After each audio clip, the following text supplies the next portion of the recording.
Muammar Al Gaddafi, The Green Book, Part 1. The solution of the problem of democracy, the authority of the people. Popular congresses and people's committees. Popular congresses are the only means to achieve popular democracy. Any system of government other than popular congresses is undemocratic. All the prevailing systems of government in the world today are undemocratic unless they adopt this method. Popular congresses are the end of the journey of the masses movement in its quest for democracy.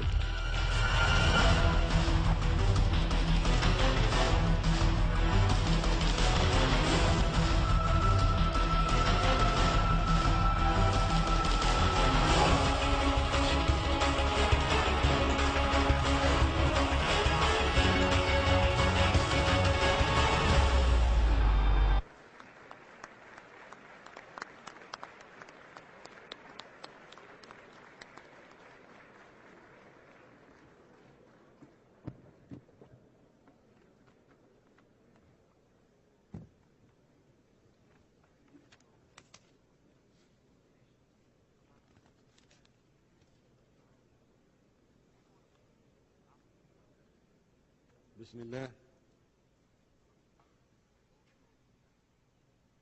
حضرات السادة أعضاء الجمعية العامة للأمم المتحدة، أحييكم باسم الاتحاد الأفريقي.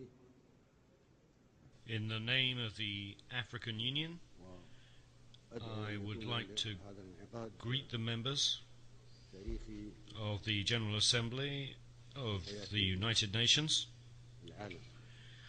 and I hope that this meeting will be among the most historic in the history of the world.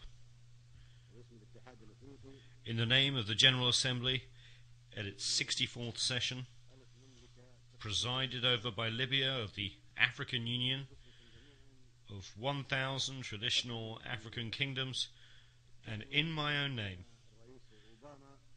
I would like to take this opportunity as President of the African Union to congratulate our son Obama, because he is attending the General Assembly and we welcome him as his country is hosting this meeting.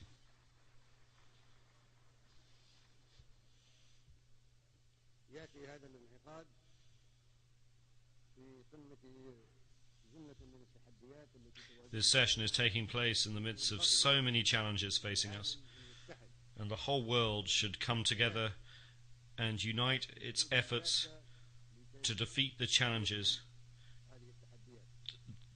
that are our principal common enemy.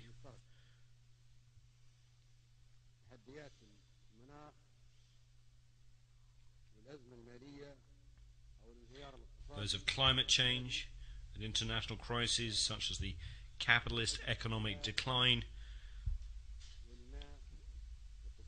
the food and water crises,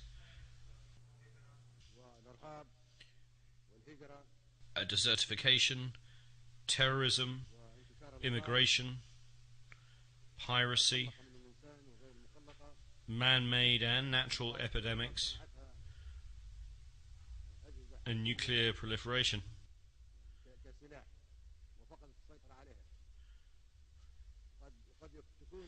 Perhaps influenza H1N1 was a virus created in a laboratory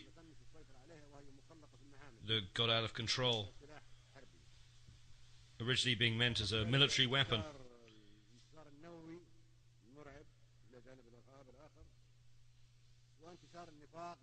Such challenges also include hypocrisy, poverty, fear, materialism, and immorality.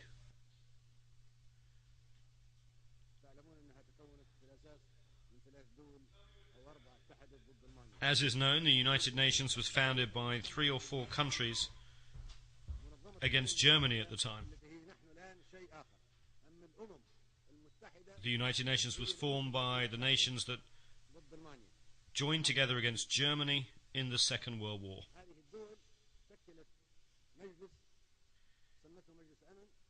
Those countries formed a body called the Security Council, made its own countries permanent members, and granted them the power of veto. We were not present at that time. The United Nations was shaped in line with those three countries and wanted us to step into the shoes originally designed against Germany. That is the real substance of the United Nations when it was founded over 60 years ago. That happened in the absence of some 165 countries, at a ratio of 1 to 8.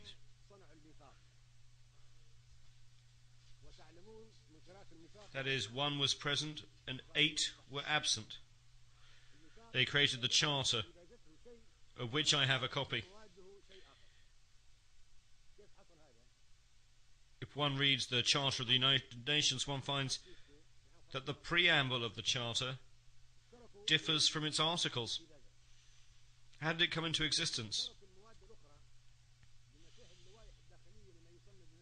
All those who attended the San Francisco conference in 1945 participated in creating the preamble, but they left the articles and internal rules of the procedures of the so-called Security Council to experts, specialists and interested countries, which were those countries that had established the Security Council and united against Germany. The preamble is very appealing and no one objects to it, but all the provisions that follow it completely contradict the preamble. We reject such provisions and we will never uphold them. They ended with the Second World War.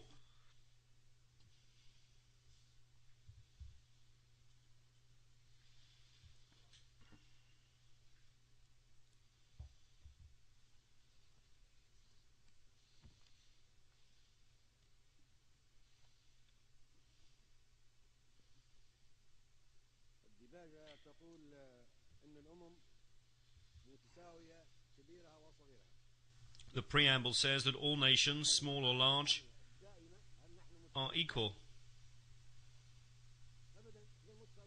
Are we equal when it comes to the permanent seats? No, we're not equal.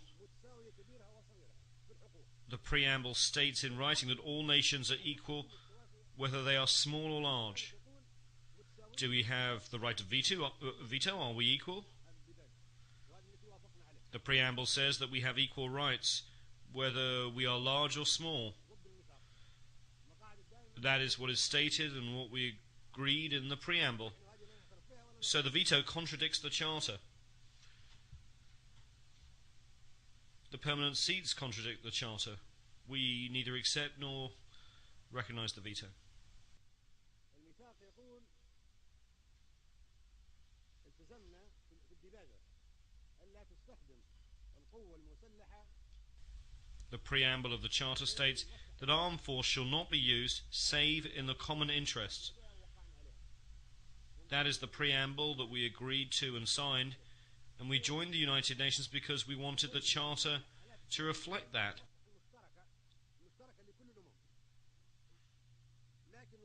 It says that armed force shall only be used in the common interest of all nations. But what has happened since then? 65 wars have broken out since the establishment of the United Nations and the Security Council. 65 since their creation, with the millions more victims than the Second World War. Are those wars and the aggression and force that were used in those 65 wars in the common interest of us all? No. They were in the interest of 1 or 3 or 4 countries, but not of all nations.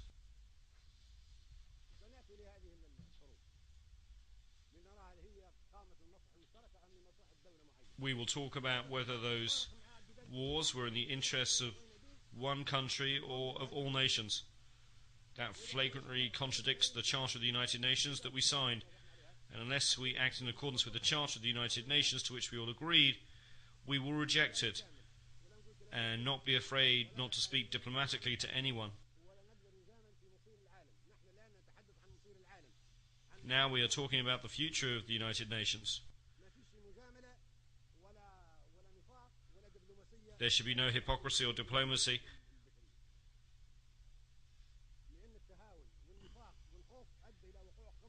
Because it concerns the important and vital issue of the future of the world. It was hypocrisy that brought about 65 wars since the establishment of the United Nations.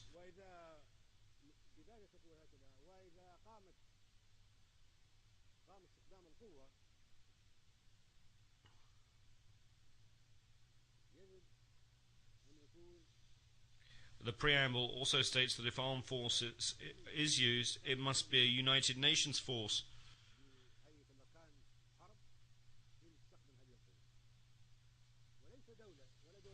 Thus military intervention by the United Nations with the joint agreement of the United Nations, not one or two or three countries using armed force. The entire United Nations will decide to go to war to maintain international peace and security.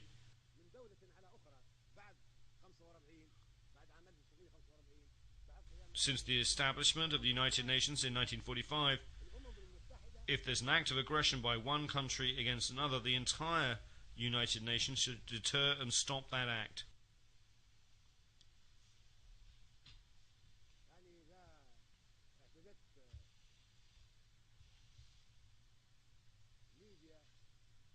If a country, Libya for instance, were to exhibit aggression against France, then the entire organization would respond because France is a sovereign state, member of the United Nations, and we all share the collective responsibility to protect the sovereignty of all nations. However, 65 aggressive wars have taken place without any United Nations action to prevent them.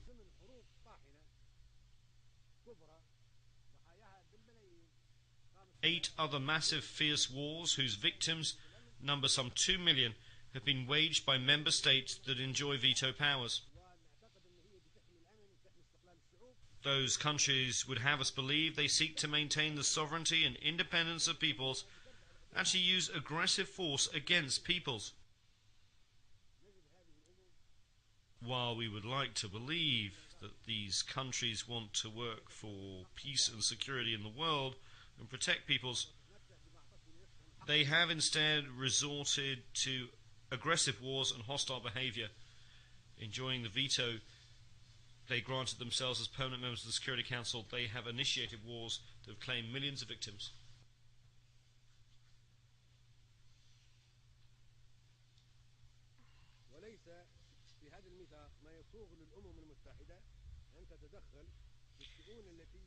The principle of non-interference in the internal affairs of states is enshrined in the Charter of the United Nations. No country, therefore, has the right to interfere in the affairs of any government, be it democratic or dictatorial.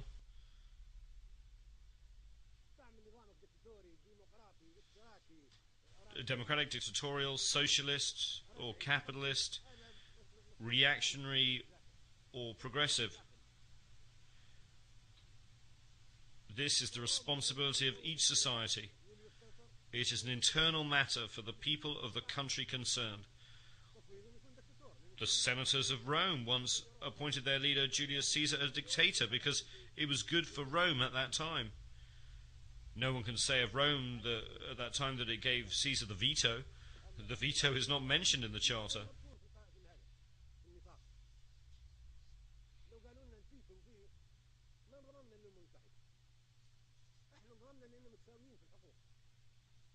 We joined the United Nations because we thought we were equals, only to find that one country can object to all the decisions we make. Who gave the permanent members their status in the Security Council? 4 of them granted this status to themselves. The only country that we in this assembly elected to a permanent member status in the Security Council is China. This was done democratically. But the other seats were imposed upon us in an undemocratically through a dictatorial procedure carried out against our will, and we should not accept it.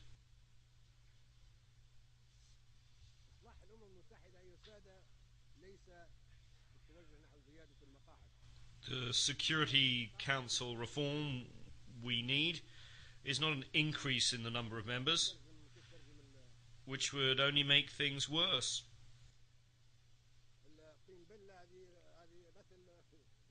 To use a common expression, if you add more water,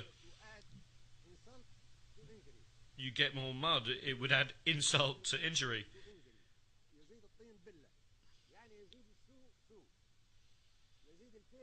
It would make things worse simply by adding more large countries to those that already enjoy membership of the Council.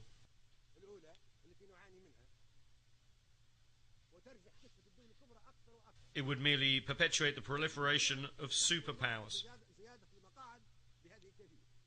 We therefore reject the addition of any more permanent seats.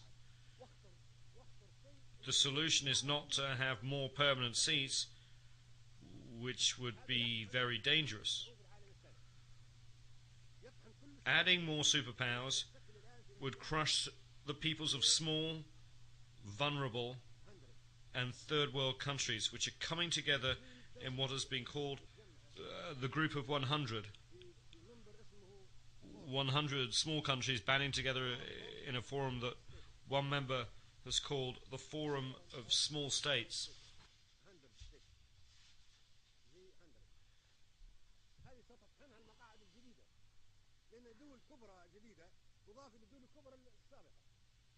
These countries would be crushed by superpowers, were additional large countries to be granted membership in the Security Council.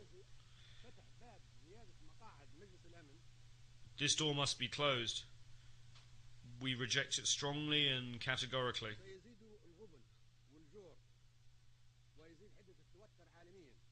Adding more seats to the Security Council would increase poverty, injustice, and tension at the world level, as well as great competition between certain countries, such as Italy, Germany,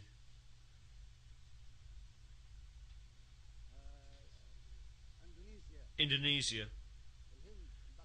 India, Pakistan, the Philippines, Japan, Brazil, Nigeria, Argentina, Algeria, Libya, Egypt, the Democratic Republic of the Congo, South Africa, Tanzania, Turkey, Iran, Ukraine and Greece. All these countries would seek a seat on the Security Council, making its membership almost as large as that of the General Assembly, and resulting in an impractical competition. What solution can there be? The solution is for the General Assembly to adopt a binding resolution under the leadership of Mr. Trekkie based on the majority will of the Assembly members and taking into account the consideration of no other body.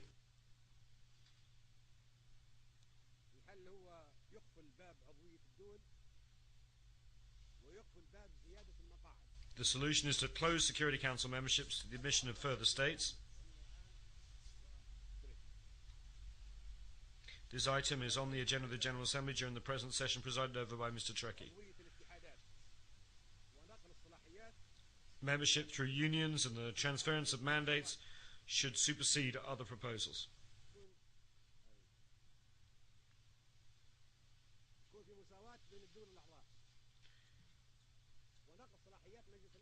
We should focus on the achievement of democracy based on the equality of member states. There should be equality among member states and the powers and mandates of the Security Council, and it should be transferred to the General Assembly. Membership should be for unions, not for states.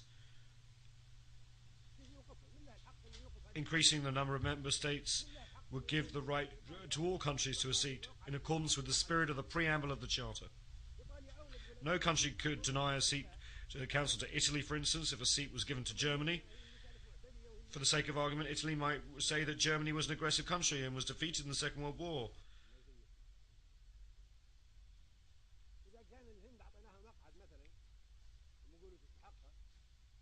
If we gave India a seat, Pakistan would say that it too is a nuclear country and deserves a seat.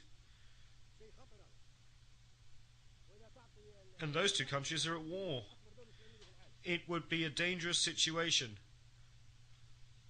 If we gave a seat to Japan, then we should give one to Indonesia, the largest Muslim country, then Turkey, and then Iran and Ukraine would make the same claim. What could we say to Argentina or Brazil? Libya deserves a seat for its efforts in the service of world security by discarding its weapons of mass destruction. Then South Africa, Tanzania, Ukraine would demand the same. All these countries are important. The door to Security Council membership should be closed. This approach is a falsehood, a trick that has been exposed. If we want to reform the United Nations, bringing in more superpowers is not the way. The solution is to foster democracy at the level of the General Congress of the world, the General Assembly, to which the powers of the Security Council should be transferred. The Security Council will become merely an instrument for implementing the decisions taken by the General Assembly, which would be the Parliament, the Legislative Assembly of the world. This assembly is our democratic forum, and the Security Council should be responsible before it.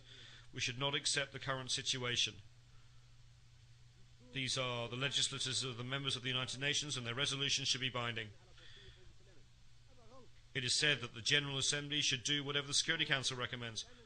On the contrary, the Security Council should do whatever the General Assembly decides. This is the United Nations, the assembly that includes 192 countries. It is not the Security Council, which includes only 15 of the member states.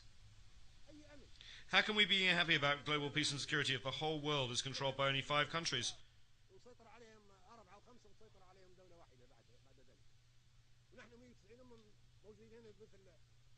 We are 192 nations and countries, and we are like Speaker's Corner in London's Hyde Park.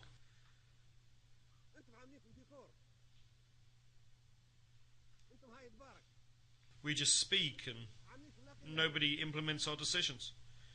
We're a mere decoration without any real substance. We are Speaker's Corner, no more, no less.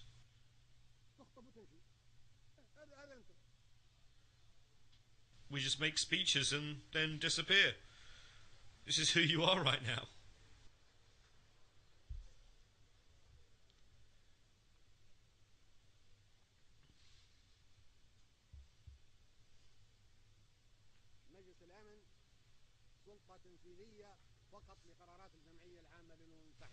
Once the Security Council becomes only an executive body for resolutions adopted by the General Assembly,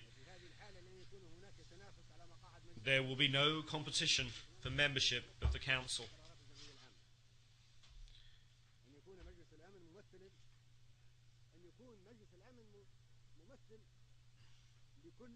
Once the Security Council becomes a tool to implement General Assembly resolutions, there will be no need for any competition.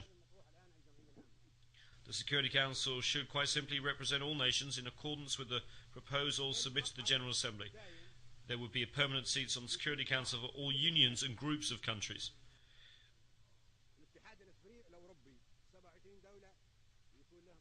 The 27 countries of the European Union should have a permanent seat on the Security Council. The countries of the African Union should have a permanent seat on the Security Council. The Latin American and ASEAN countries should have permanent seats. The Russian Federation and the United States of America are already permanent members of the Security Council.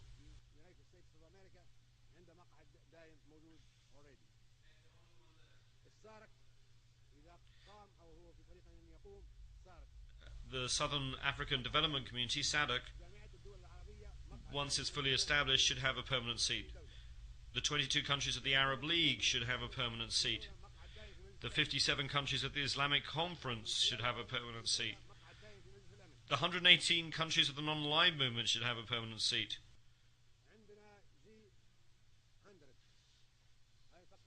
Then there is the G100. Perhaps the small countries should also have a permanent seat. Countries not included in the unions that I have mentioned could perhaps be assigned a permanent seat to be occupied by them in rotation every 6 or 12 months. I'm thinking of countries like Japan and Australia that are outside organizations as ASEAN, or like the Russian Federation that is not a member of European or Latin American or African unions. This would be a solution for them. if the General Assembly votes in favour of it.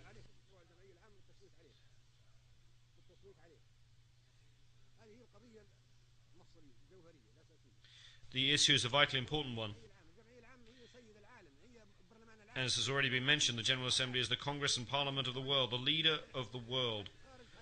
We are the nations, and anyone outside this General Assembly will not be recognised. The President of the Assembly, Mr. Ali Abdul Salam Treki, and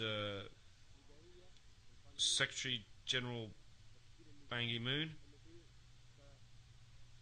will produce a legal draft and set up the necessary committees to submit this proposal to a vote.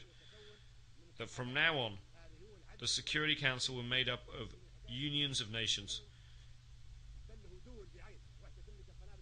In this way, we will have justice and democracy, and we will no longer have a Security Council consisting of countries which have been chosen because they have nuclear weapons, large economies, or advanced technology. That is terrorism.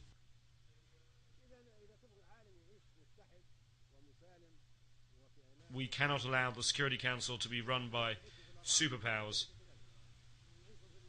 That is terrorism in itself. If we want a world that is united, safe and peaceful, this is what we should do. If we want to remain in a world of war, that is up to you. We will continue to have conflict and to fight until doomsday or the end of the world. All Security Council members should have the right to exercise the veto, or else we should eliminate the whole concept of the veto with this new formation of the Council. This would be a real Security Council. According to the new proposals submitted to the General Assembly, it will be an executive council under the control of the General Assembly, which will have the real power and make all the rules.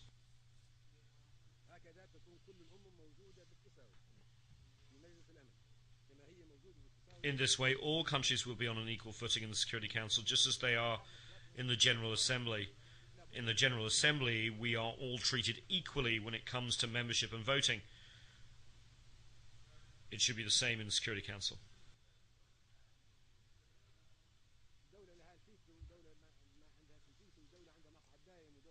Currently, one country has a veto, another country does not have a veto.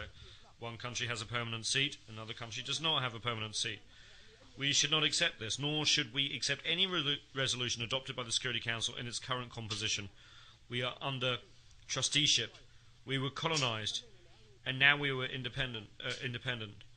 We are here today to decide the future of the world in a democratic way that will maintain the peace and security of all nations, large and small, as equals. Otherwise, it is terrorism. For terrorism is not just Al-Qaeda, but can also take other forms. We should be guided by the majority of the votes in the General Assembly alone. If the General Assembly takes the decision by voting, then its wishes should be obeyed and its decision should be enforced. No one is above the General Assembly. Anyone who says he is above the Assembly should leave the United Nations and be on his own.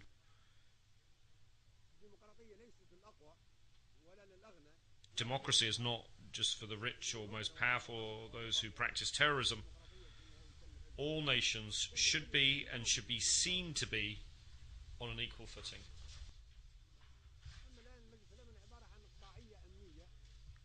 At present, the Security Council is security feudalism, political feudalism, for those with permanent seats, protected by them and used against us. It should be called not the Security Council, but the Terror Council.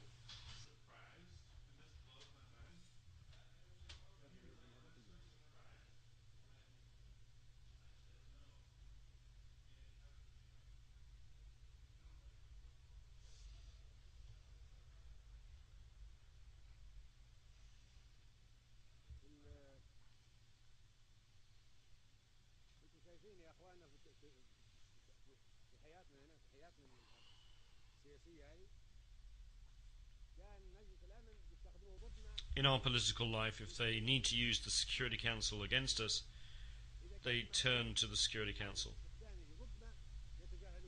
If they have no need to use it against us, they ignore the Security Council. If they have an interest to promote, an axe to grind, they respect and glorify the Charter of the United Nations, they turn to Chapter 7 of the Charter and use it against poor nations. If, however, they wish to violate the Charter, they would ignore it as if it did not exist at all.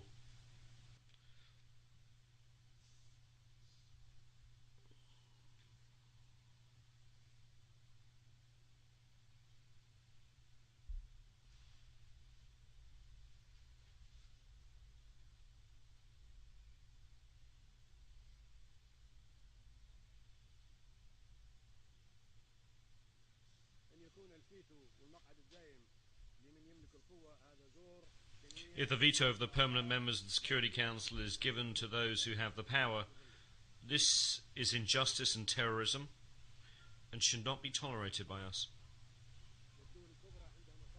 We should not live in the shadow of this injustice and terror. Superpowers have complicated global interests. They use the veto to protect those interests. For example, in the Security Council, they use the power of the United Nations to protect their interests and to terrorize and intimidate the Third World, causing it to live under the shadow of terror.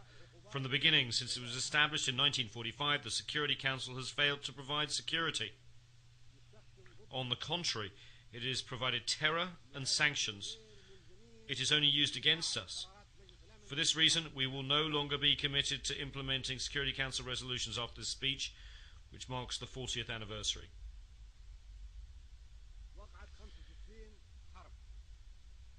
65 wars have broken out, either fighting among small countries or wars of aggression waged against us by superpowers. The Security Council, in clear violation of the Charter of the United Nations, failed to take action to stop these wars or acts of aggression against small nations and peoples. The General Assembly will vote on a number of historic proposals. Either we act as one or we will fragment. If each nation were to have its own version of the General Assembly, the Security Council and the various instruments and each will have to have an equal footing. The powers that currently fill the permanent seats would be confined to use of their own sovereign bodies, whether they be 3 or 4 of them, and would have to exercise their rights against themselves. This is of no concern to us.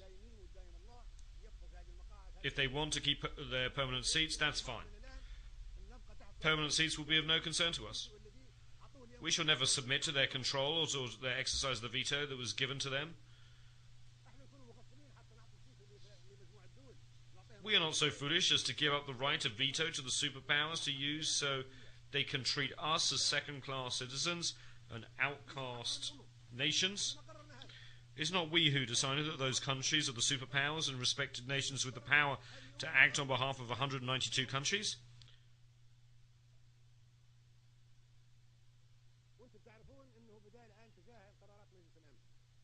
You should be fully aware that we are ignoring the Security Council resolutions because those resolutions are used solely against us and not against the superpowers, which have the permanent seats and the right of veto. Those powers never use any resolutions against themselves. They are, however, used against us. Such use has turned the United Nations into a travesty of itself and has generated wars of violations of the sovereignty of independent states. It has led to war crimes and genocides. All of this is in violation of the Charter of the United Nations.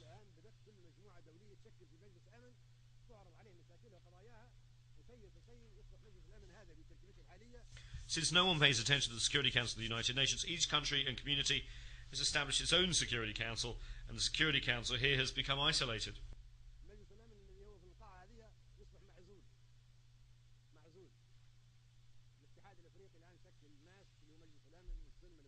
The The African Union has established its own Peace and Security Council. The European Union has established a Security Council, and Asian countries have already established their own Security Council soon. Latin America will have its own Security Council, as will the 120 non-aligned nations. This means that we've already lost the confidence in the United Nations Security Council, which has not provided us with security, and that's why we now are creating the new regional security councils.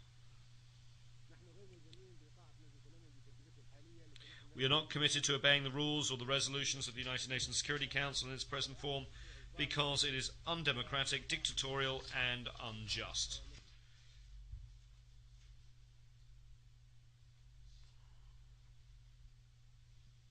No one can force us to join the Security Council or to obey or comply with the resolutions or orders given by the Security Council in its present composition. Furthermore, there is no respect for the United Nations and no regard for the General Assembly, which is actually the true United Nations, but whose resolutions are non-binding. The decisions of the International Court of Justice, the international judicial body, take aim only at small countries and third world nations.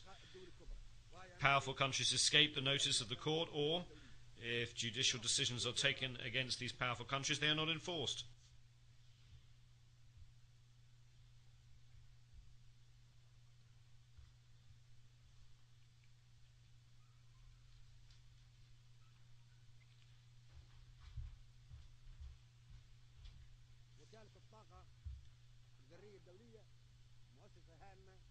The International Atomic Energy Agency, IAEA, is an important agency within the United Nations.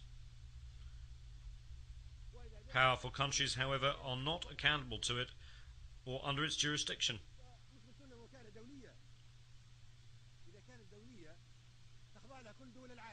We have discovered that the IAEA is only used against us. We are told that it's an international organization, but if that's the case, then all the countries of the world should be under its jurisdiction. If it's not truly international, then right after this speech, we should no longer accept it and should close it down.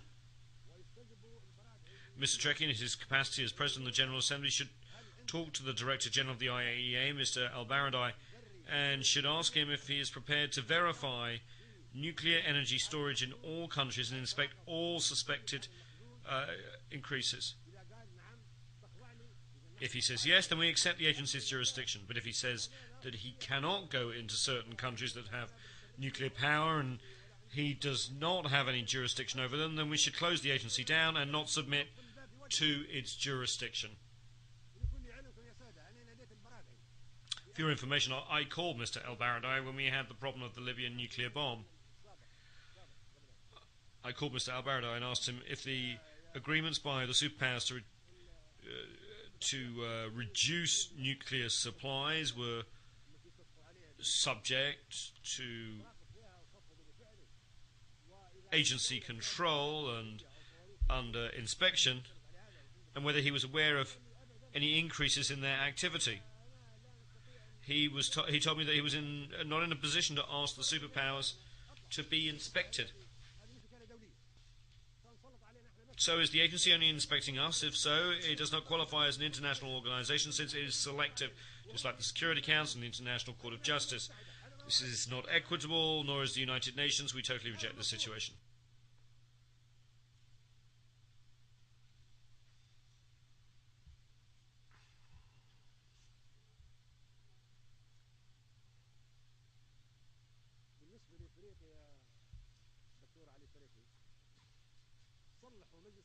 Regarding Africa,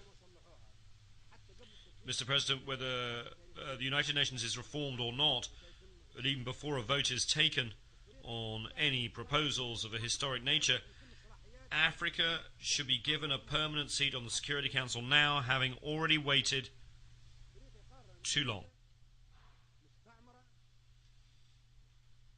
Leaving aside United Nations reform, we can certainly say that Africa was colonized, isolated, and persecuted, and its rights usurped. Its people were enslaved and treated like animals, and its territory was colonized and placed under trusteeship. The countries of the African Union deserve a permanent seat. This is a debt from the past and has to be paid and has nothing to do with the United Nations reform. It's a priority matter and is high on the agenda of the General Assembly. No one can say that the African Union does not deserve a permanent seat. Who can argue with that proposal? I challenge anyone to make a case against it. Where is the proof that an African Union or the African continent does not deserve a permanent seat? No one can possibly deny this.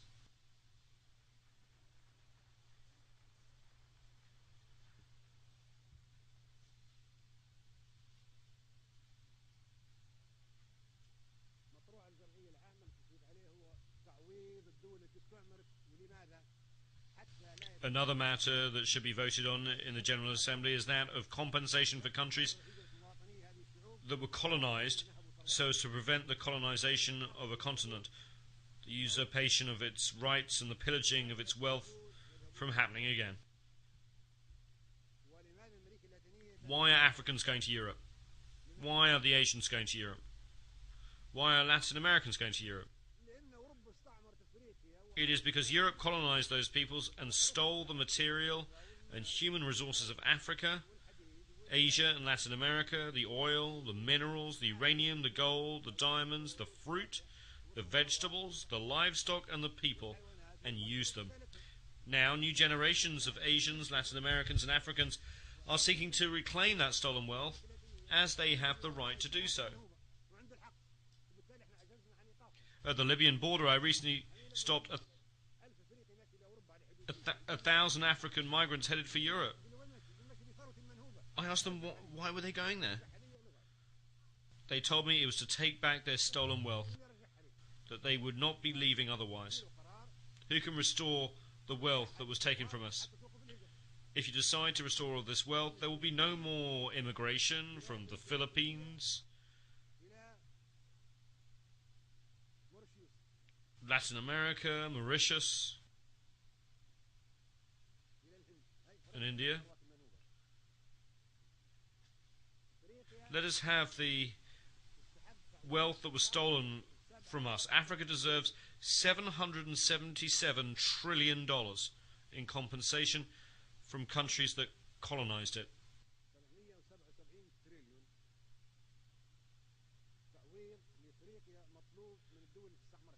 Africans will demand that amount.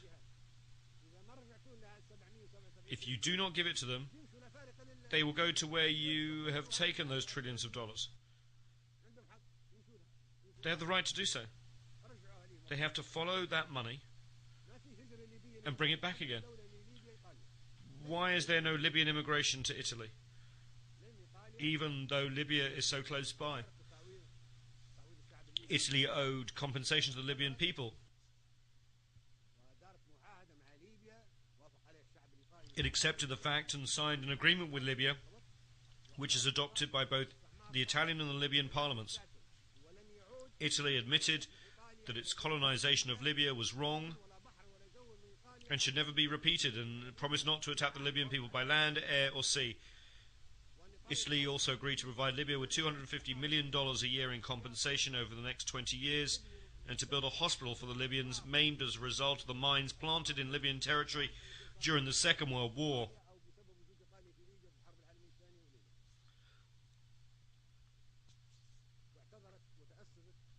Italy apologized and promised that it would never again occupy the territory of another country.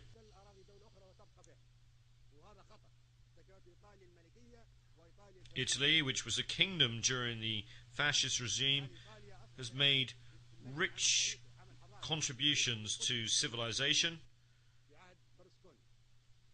should be commended for this achievement, together with Prime Minister Berlusconi and his predecessor, who made their own contributions in that regard.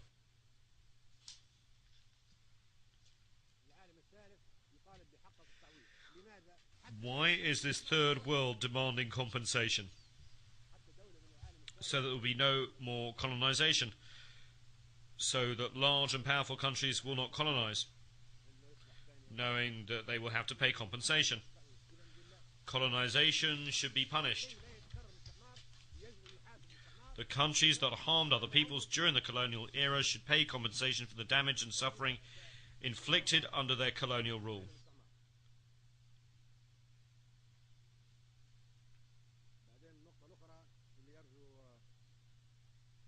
There's another point that I would like to make.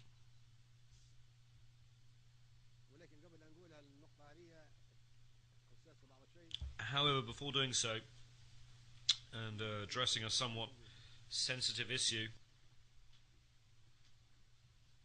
I should like to make an aside.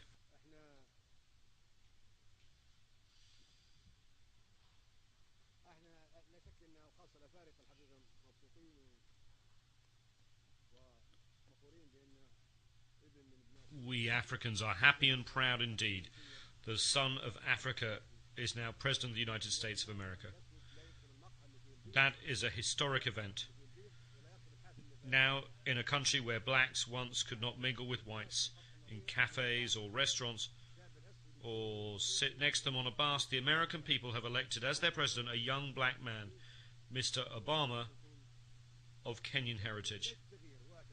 That is a wonderful thing, and we are proud. It marks the beginning of a change. However, as far as I am concerned, Obama is a temporary relief for the next 4 or 8 years. I am afraid that we may then go back to square one. No one can guarantee how America will be governed after Obama.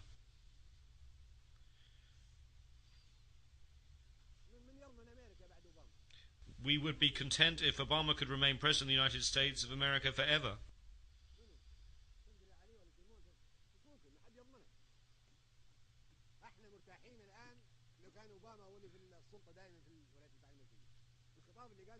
The statement that he just made shows is completely different from any American president that we have seen.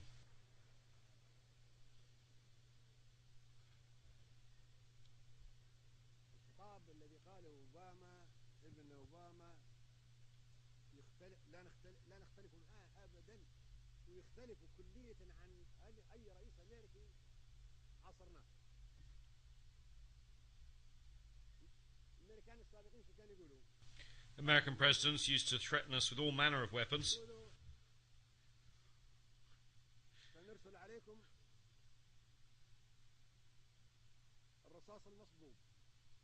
saying that they would send us Desert Storm, grapes of wrath, rolling thunder, and poisonous roses for Libyan children.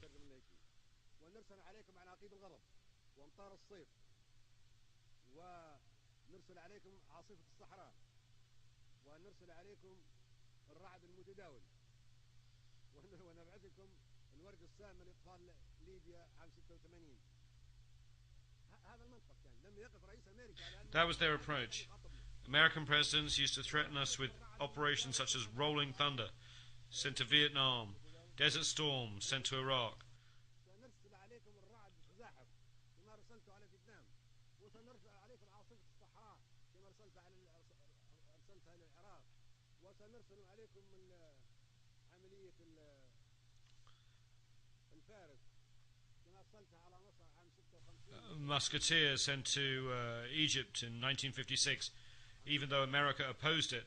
وسنبعثكم الوردة السامة دورادو اللي هي أرسلها ريغن على أطفال. And the poisonous roses visited upon Libyan children by Reagan. Can you imagine?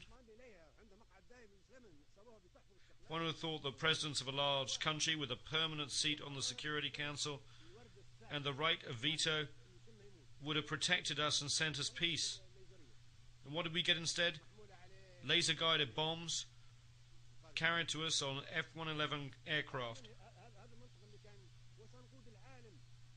This was their approach. We will lead the world, whether you like it or not, and we will punish anyone who opposes us. What our son Obama said today is completely different. He made a serious appeal for nuclear disarmament, which we applaud. He also said that America alone could not solve the problems facing us, and that the entire world should come together to do so. He said that we must do more than we are doing now, which is making speeches. We agree with that and applaud it.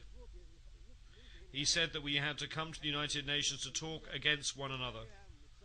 It is true that when we come here, we should communicate with one another on an equal footing. And he said that democracy should not be imposed from outside. Until recently, American presidents have said that democracy should be imposed on Iraq and other countries. But he said that this was an internal affair. He spoke truly when he said that democracy cannot be imposed from outside.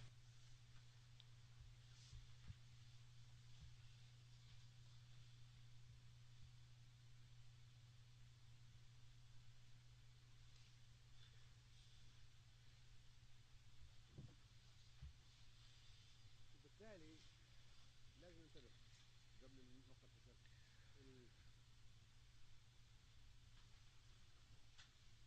شرط العالم متعدد الأقطاب. So we have to be cautious. Before I make these sensitive remarks, I note that the whole world has so many polarities. Listen, should we have a world of so many polarities? Can we not have nations on an equal footing? Let's have an answer.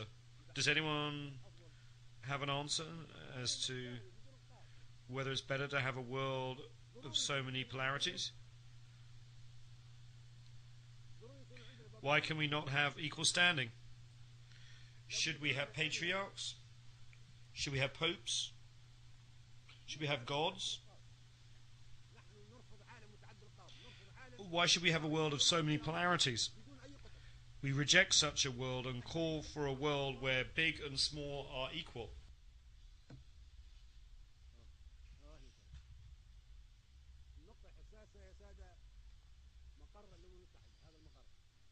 The other sensitive point is the headquarters of the United Nations.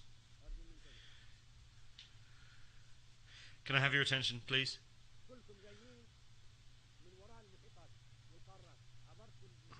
All of you came across the Atlantic Ocean, the Pacific Ocean, crossing the Asian continent or the African continent to reach this place.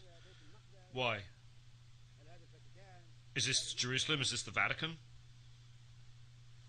Is this Mecca? All of you are tired, you have jet lag and have sleepless nights.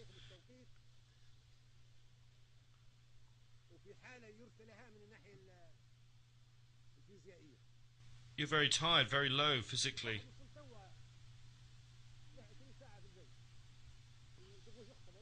Somebody arrived just now, flying 20 hours.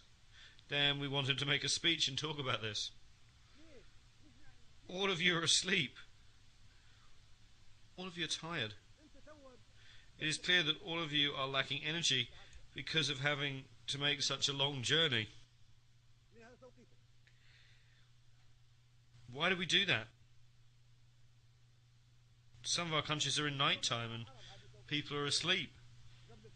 Now you should be asleep because your biological clock, your biological mind is accustomed to being asleep at this time. I wake up at 4 o'clock New York time before dawn because in Libya it's 11 in the morning.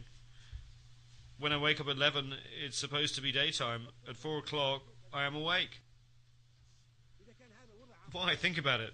If this was decided in 1945, should we still retain it? Why can we not think about a place that's in the middle, that is comfortable? Another important point is that America, the host country, bears the expenses and looks after the headquarters and diplomatic missions and looks after the peace and security of the heads of state who come here. They are very strict. They spend a lot of money. New York and all of America being very tight.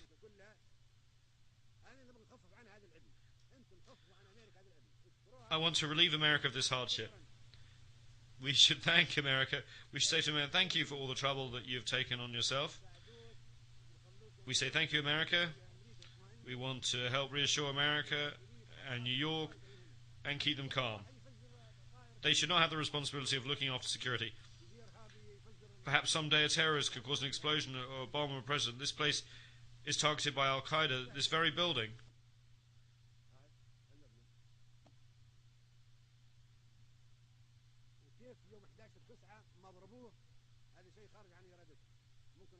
Why was it not hit on September 11th? It was beyond their power. The next target would be this place.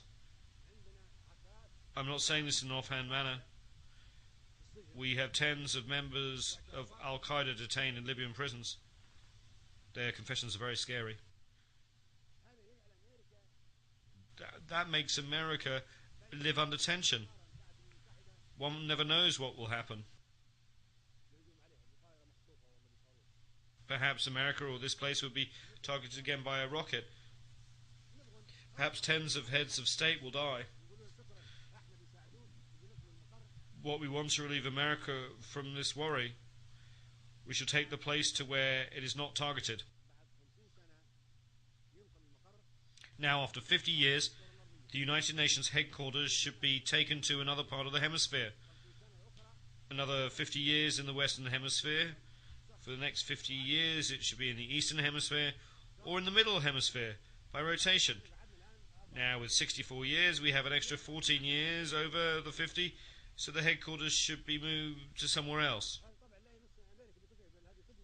This is not an insult to America, it's a service to America. We should thank America. This was possible in 1945, and we should not accept it now, of course. This should be put on the vote of the General Assembly.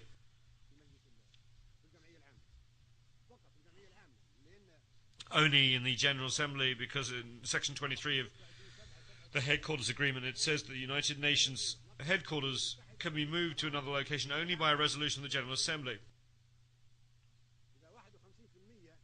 If 51% of the Assembly approves relocation of headquarters, then it can be moved.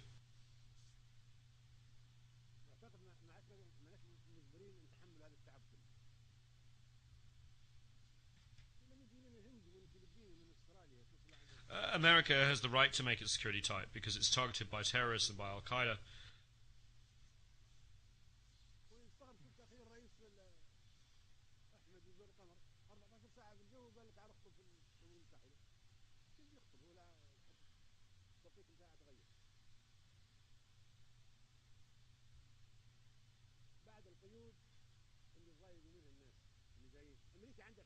America has the right to take all security measures.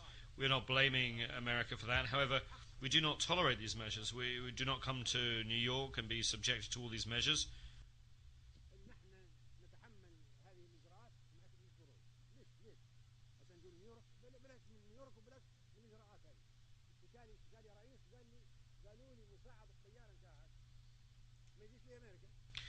One president told me that he was told that his co-pilot could not come to America because there were restrictions. He asked how could he cross the Atlantic without a co-pilot? Why? He doesn't know how to come here. Another president complained that his honor guard could not come because there was some misunderstanding regarding his name when it came to granting a visa. Another president said his own doctor could not get a visa and could not come to America.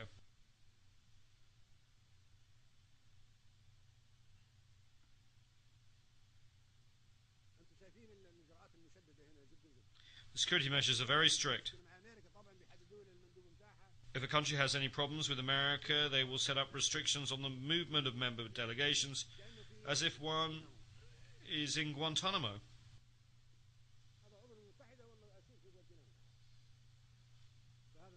Is this a member state of the United Nations?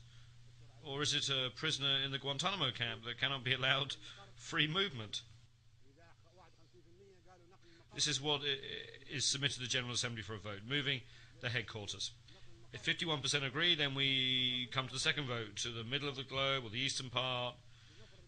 If we say we move the headquarters to the middle of the hemisphere, why don't we move it to Sirte or Vienna? One can come even without a visa. Once you come as president, Libya is a secure country. We are not going to restrict you to 100 or 500 meters. Libya has no hostile actions against anybody, and I think the same holds true of Vienna.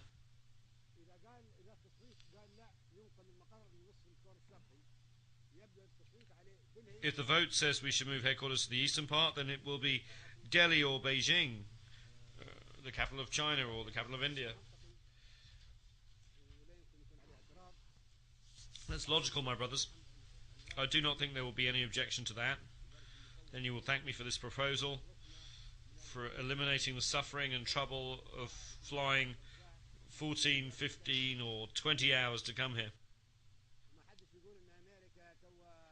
No one can blame America or say that America will reduce its contributions to the United Nations. No one should have that bad a thought. America, I'm sure, is committed to its international obligations. America will not be angry. It will thank you for alleviating its hardship, for taking on all the hardship and all the restrictions, even though this place is targeted by terrorists.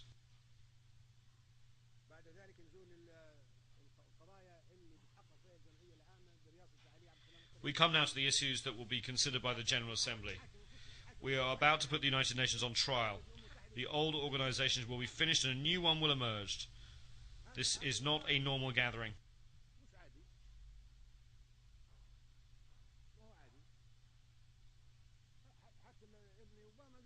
Even son Obama said that this is not a normal gathering. It is a historic meeting. The wars that took place after the establishment of the United Nations, why did they occur? Where was the Security Council? Where was the Charter? Where was the United Nations? There should be investigations and judicial intervention. Why have there been massacres? We can start with the Korean War because it took place after the establishment of the United Nations. How did a war break out and cause millions of victims? Nuclear weapons could have been used in that war. Those who are responsible for causing the war should be tried and should pay compensation and damages.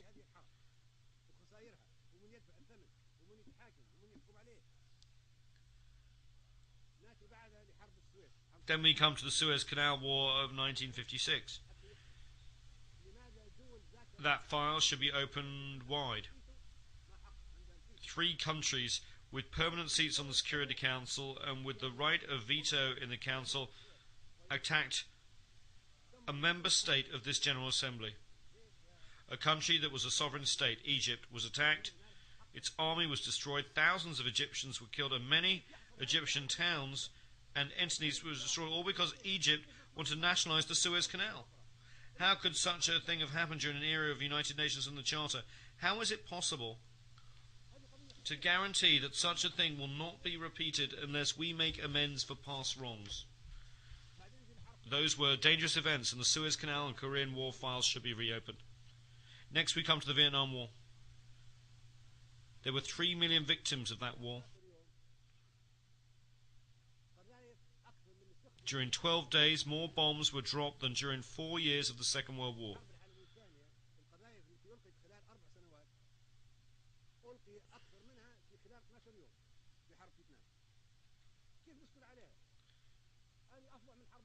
It was a fiercer war, and it took place after the establishment of the United Nations and after we had decided that there would be no more wars.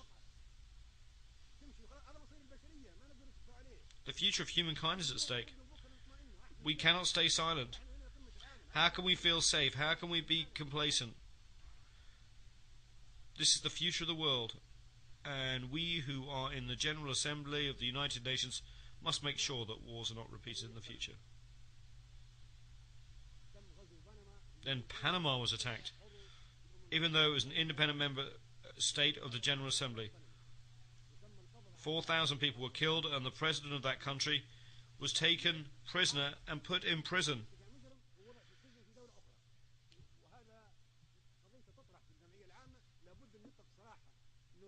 Noriega should be released. We should open that file. How can we entitle a country that is a United Nations member state to wage war against another country, capture its president, treat him as a criminal and put him in prison? Who would accept that?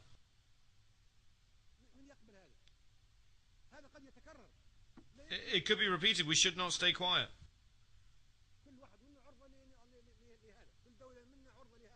We should have an investigation. Any one of us member states could face the same situation, especially if such aggression is by a member state with a permanent seat on the Security Council and with responsibility to maintain peace and security worldwide. Then there is the war in Grenada. The country was invaded even though it was a member state. It was attacked by 5,000 warships, 7,000 troops and dozens of military aircraft. It is the smallest country in the world. This occurred after the establishment of the United Nations of the Security Council and its veto, and the president of Grenada, Mr. Maurice Bishop, was assassinated. How could that have happened with impunity? It's a tragedy. How can we guarantee that the United Nations is good or not, that a certain country is good or not? Can we be safe or happy about the future or not? Can we trust the Security Council or not? Can we trust the United Nations or not? We must look into and investigate the bombing of Somalia. Somalia is a United Nations member state. It's an independent country under the rule of Aidid. We want an investigation. Why did that happen? Who allowed it to happen? Who gave the green light for that country to be attacked? Then there's former Yugoslavia. No country was as peaceful as Yugoslavia, constructed step by step and piece by piece after being destroyed by Hitler.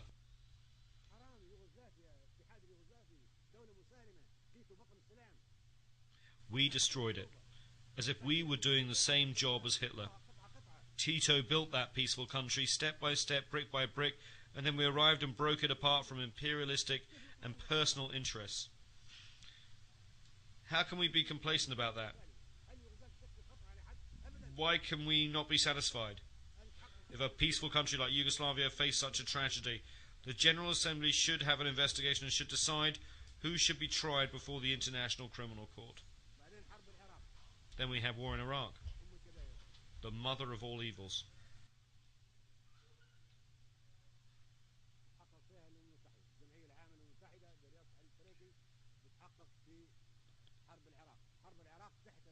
The United Nations should investigate that. The General Assembly, presided over by Mr. Trekkie, should investigate that.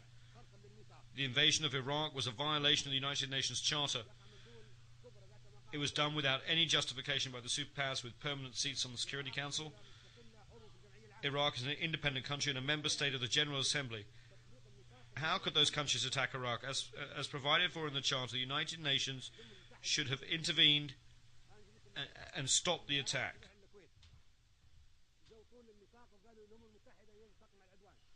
We spoke in the General Assembly and urged it to use the Charter to stop that attack. We were against the invasion of Kuwait, and the Arab countries fought Iraq alongside foreign countries in name of the United Nations Charter.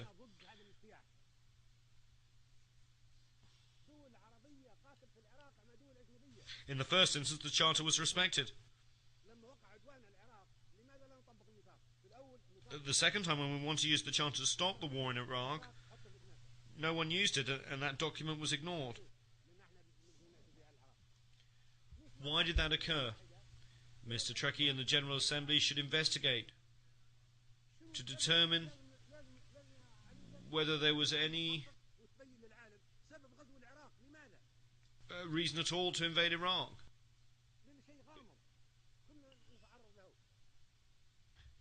Because the reasons for that attack remain mysterious and ambiguous, and we might face the same destiny.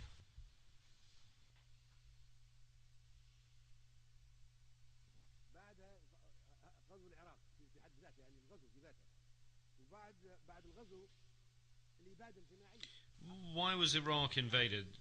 The invasion itself was a serious violation of the United Nations Charter, and it was wrong.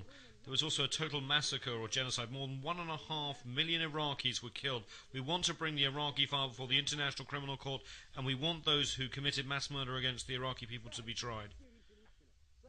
It's not easy for Charles Taylor to be tried, or Bashir to be tried, or for Noriega to be tried. It's all easy for them.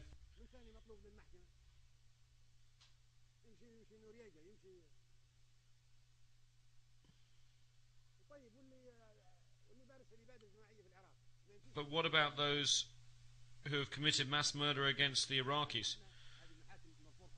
They cannot be tried.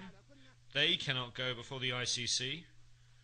If the court is unable to accommodate us, then we should not accept it. Either it is meant for all of us, large or small, or we should not accept it and should reject it. Anyone who commits a war crime can be tried. But we are not livestock or animals like those that are slaughtered for the Eid. We have the right to live, and we are ready to fight to defend ourselves.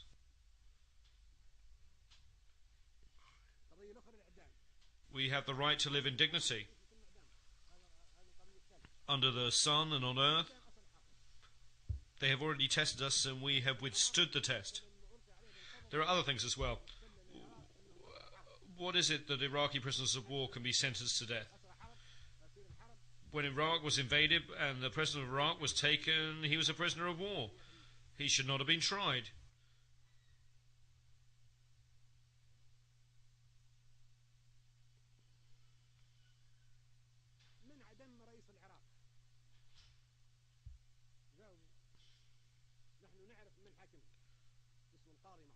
He should not have been hanged. When the war was over, he should have been released. We want to know why a prisoner of war should have been tried. Who sentenced the president of Iraq to death? Is there an answer to that question? We know the identity of a judge who tried him, and those who tied the noose around the president's neck on the day of sacrifice and hanged him. Those people wore masks. How could this have happened in a civilized world? They were prisoners of war of civilized country under international law. How could government ministers and a head of state be sentenced to death and hanged? Were those who tried them lawyers or members of a judicial system? Do you know what people are saying? They are saying that the faces behind the masks were those of the President of the United States and the Prime Minister of the United Kingdom. And it was they who put the President of Iraq to death.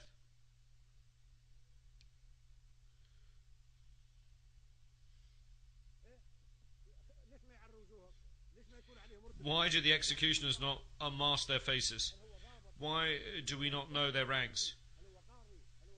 Why do we not know whether they were officers, judges, soldiers or doctors? How does it come to the President, the state member of the United Nations, was sentenced to death and killed?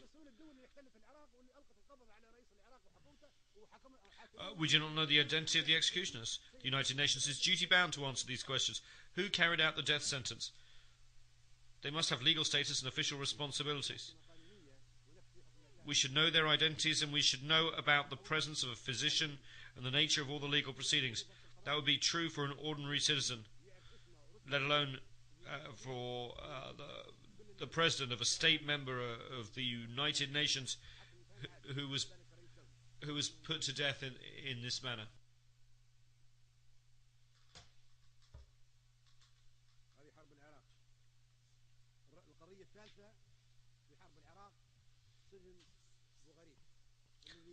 My third point on Iraq relates to Abu Ghraib. This was a disgrace to humankind. I know the United States authorities would investigate the scanner, but the United Nations must not ignore it either. The General Assembly should investigate this matter.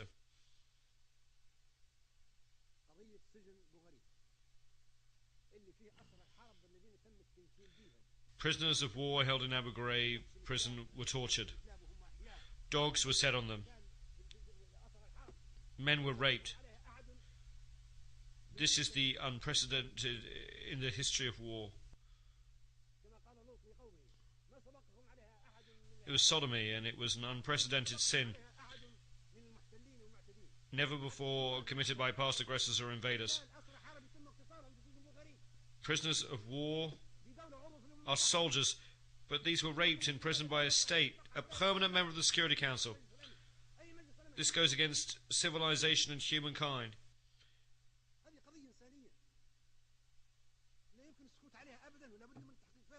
We must not keep silent. We must know the facts. Even today, 250,000 of Iraqi prisoners, men and women alike, remain in Abu Ghraib. They are being maltreated, persecuted and raped. There must be an investigation.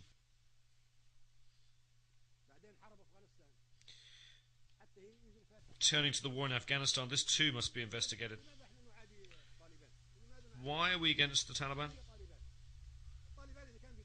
Why are we against Afghanistan? Who are the Taliban? If the Taliban want a religious state, That's fine. Think of the Vatican. Does the Vatican pose a threat to us? No, it's a religious, very peaceful state. If the Taliban want to create an Islamic emirate, who says that this makes them an enemy? Is anyone claiming that bin Laden is of the Taliban or that he is Afghan? Is bin Laden of the Taliban? No. He is not of the Taliban and he is not an Afghan. Were the terrorists who hit New York of the Taliban? Were they from Afghanistan? They were neither Taliban nor Afghani. Then what was the reason for the wars in Iraq and Afghanistan? If I truly wanted to deceive my American and British friends, I would encourage them to send more troops and I would encourage them to persist in this bloodbath. But they will never succeed in Iraq or Afghanistan. Look what happened to them in Iraq, which is a desert. It's even worse in mountainous Afghanistan.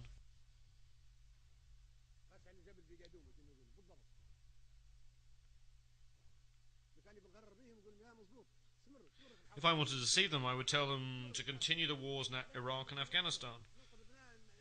But no, I want to save the citizens of the United States, the United Kingdom, and other countries who are fighting in Iraq and Afghanistan. So I tell them, leave Afghanistan to the Afghans. Leave Iraq to the Iraqis.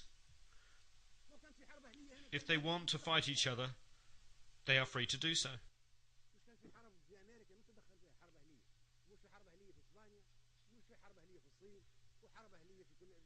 America had its civil war, and no one interfered in it. There were civil wars in Spain, China, and countries all over the world. No place on earth has been free of civil wars. Let there be a civil war in Iraq. If the Iraqis want to have a civil war and fight each other, that's fine. Who says that if the Taliban form a government, they would possess intercontinental missiles of the kind of airplanes that hit New York?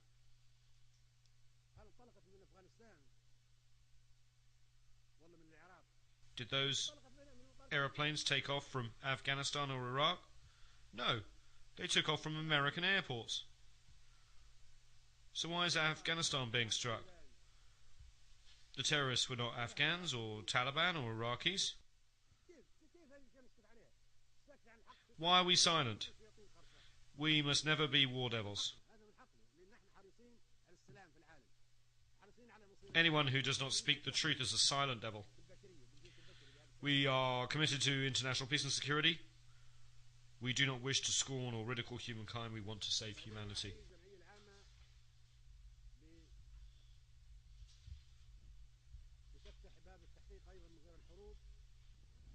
As President of the General Assembly, Mr. Ali Trekkie should open an investigation of the assassinations file, in addition to the war files. Who killed Patrice Lumumba and why? We merely want to record it in the annals of African history. We want to know how an African leader, a liberator, came to be assassinated. Who killed him? We want our sons to be able to read the history of how Patrice Lumumba, the hero of Congo's liberation struggle, was assassinated. We want to know the facts, even 50 years on. That is one file that should be reopened. And who killed Secretary General Doug Hammarskjöld? Who fired on his aeroplane in 1961 and why? And then there's the assassination of United States President Kennedy in 1963.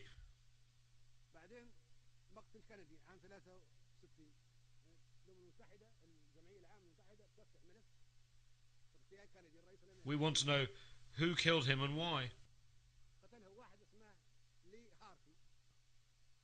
There was someone called Lee Harvey Oswald, who was then killed by one Jack Ruby.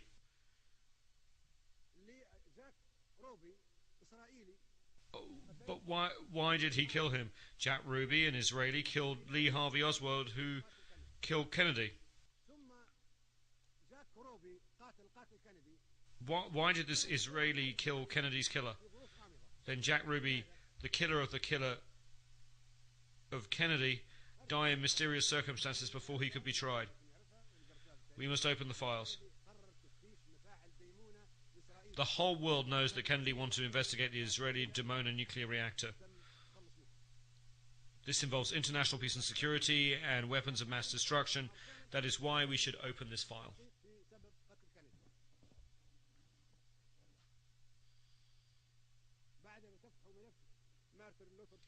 Then there's the assassination of Martin Luther King, the black reverend and human rights activist. His assassination was a plot, and we should know why he was killed and who killed him. And then there was Khalil Wazir, or Abu Jihad, a Palestinian, was attacked. He was living peacefully in Tunisia, a member state, and that country's sovereignty was not respected.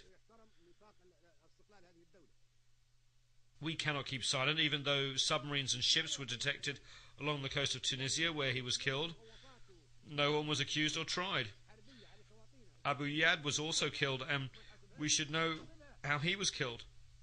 He was killed in ambiguous circumstances.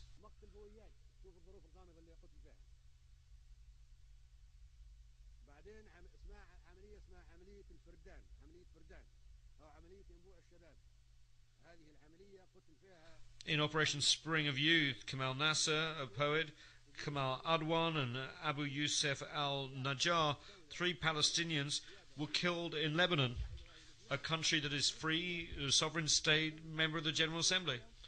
They were attacked and killed while sleeping peacefully. We should know who killed them, and he should be tried so that the crimes against humanity are not repeated.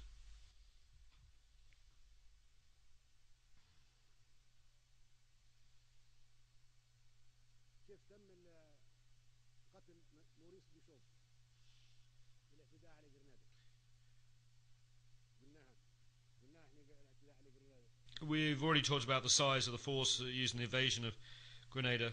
7,000 troops, 15 battleships, dozens of bombers.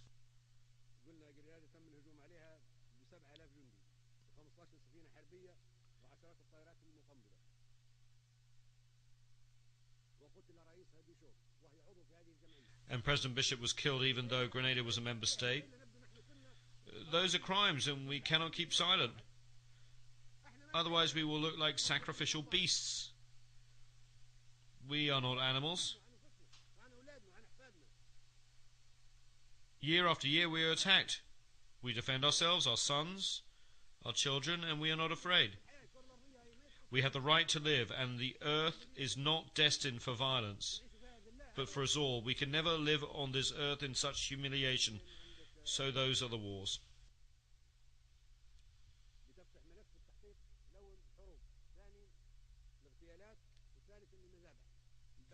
The last files is that of the massacres. In the Sabra and Shatila massacre, 3,000 people were killed. That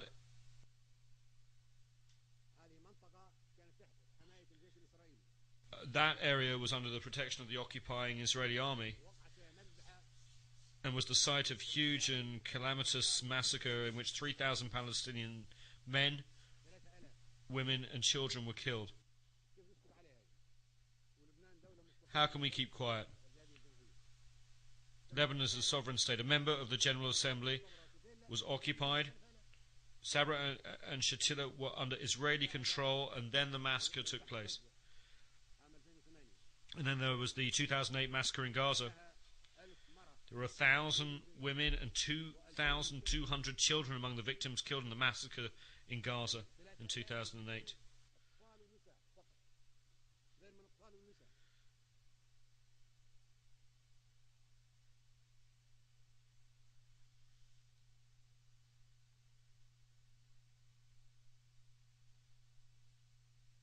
تم تدمير 50 مؤسسة تبع الأمم المتحدة تبع هذه الجمعية.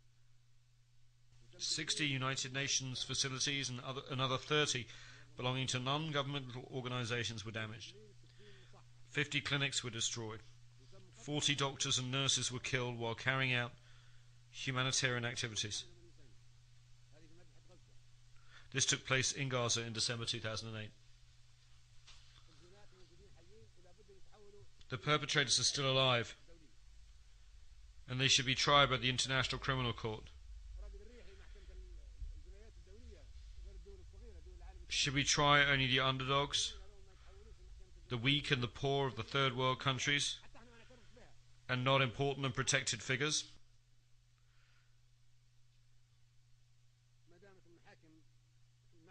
Under international law, they should all face trial for the consequences of the crimes that they have committed.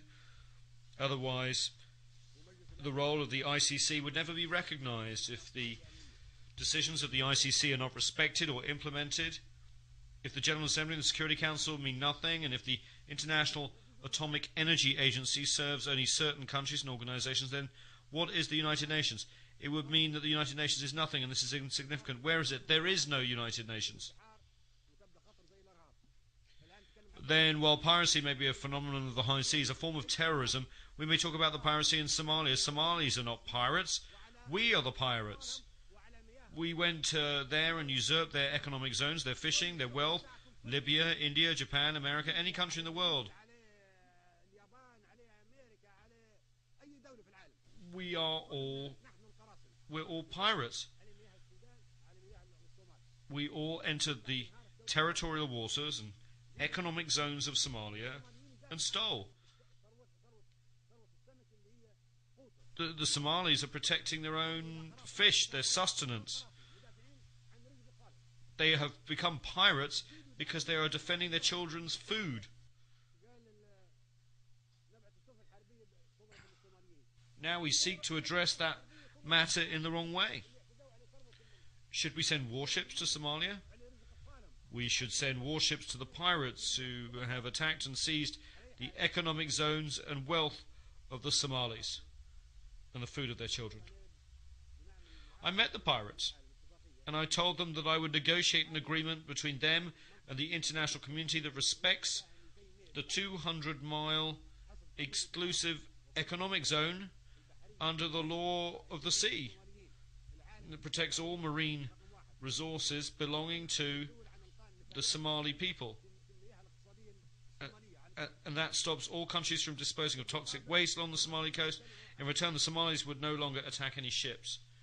We will propose and draft such an international treaty and submit it to the General Assembly. That is the solution. The solution does not lie in sending more military ships to fight the Somalis. That is not a solution. We are addressing the phenomena of piracy and terrorism in the wrong way. Today there is swine flu. Perhaps tomorrow there'll be fish flu.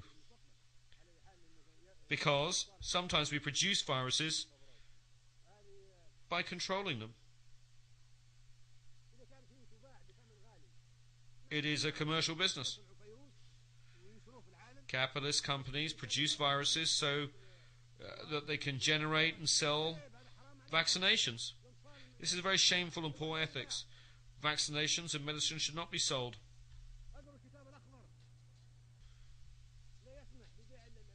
In the Green Book, I maintain that medicines should not be sold or subject to commercialization. Medicines should be free of charge and vaccinations given free to children. But capitalist companies produce the viruses and vaccinations and want to make a profit. Why are they not free of charge? We should give them free of charge, not sell them.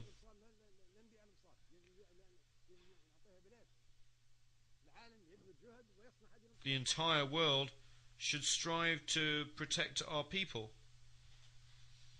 create and manufacture vaccinations, and then give them for free to children and women and not profit by them. All those items are on the agenda of the General Assembly, which has to exercise that duty.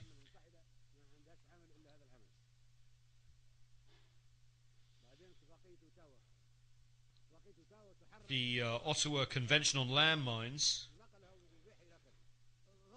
forbids the production of landmines. That is wrong. Landmines are defensive weapons. If I place them along the border of my country and someone wants to invade me, they may be killed. That's all right, because they're invading me. The convention should be reconsidered. I'm not taking that defensive weapon to another country. The enemy is coming to me, and on the Al Gaddafi website, I call for that treaty to be modified or annulled.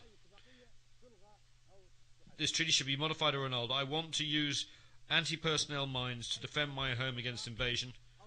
Eliminate weapons of mass destruction, not landmines, which are defensive weapons.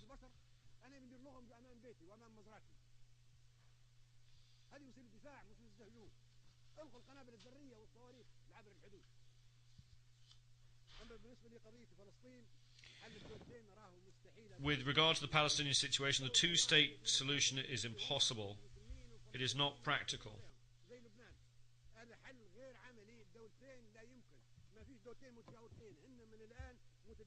Currently, these two states completely overlap. Partition is doomed to failure. These two states are not neighbours. They are co-extensive in terms of both population and geography.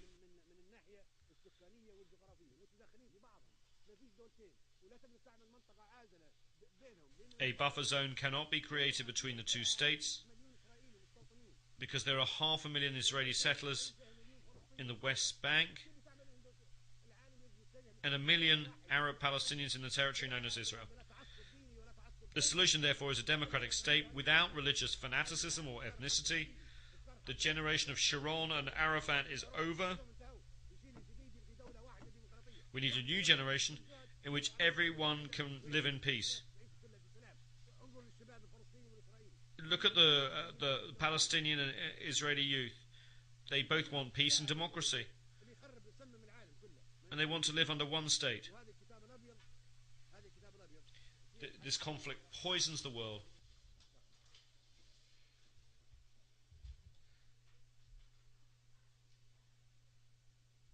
The White Book actually has the solution. I hold it here. The solution is retain. Arabs should have no hostility or animosity towards Israel. We are cousins of the same race. We want to live in peace. The refugees should go back. You are the ones who brought the Holocaust upon the Jews. You, not we, are the ones who burned them. We gave them refuge. We gave them safe haven during the Roman era and the Arab reign in Andalusia and during the rule of Hitler. You are the ones who poisoned them. You are the ones who annihilated them. We provided them with protection.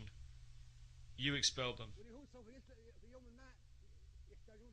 Let us see the truth. We are not hostile. We are not enemies of the Jews.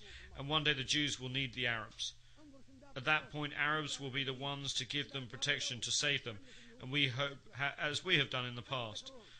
Look at what everybody else did to the Jews. Hitler is an example. You are the ones who hate the Jews, not us.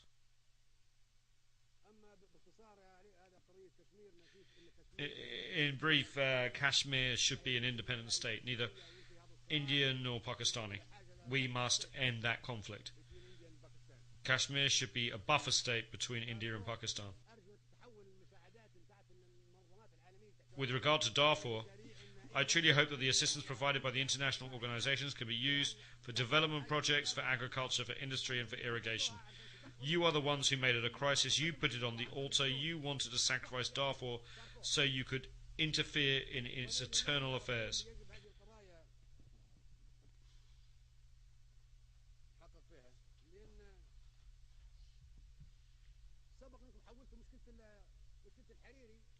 You've turned the Hariri problem into a United Nations problem. You are selling Hariri's corpse. You just want to settle scores with Syria. Lebanon is an independent state. It has law courts, a judiciary and police. At this stage, it is no longer the perpetrators that are being sought. The real wish is to settle scores with Syria, not ensure justice for Hariri. The cases of Khalil al-Wazir, Lumumba, Kennedy and Hammarskjöld should also have been turned over to the United Nations if the Hariri case merits such attention.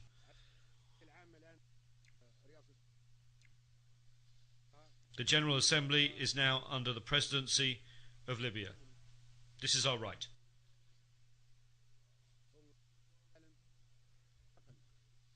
Libya hopes that you will assist in making the transition from a world fraught with crises and tension in a world which humanity, peace and tolerance prevail. I will personally follow up on this issue with the General Assembly.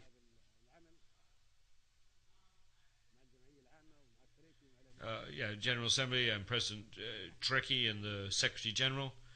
It is not our habit to compromise when it comes to the destiny of humanity and the struggles of the Third World and the 100 small nations, which should live in peace always.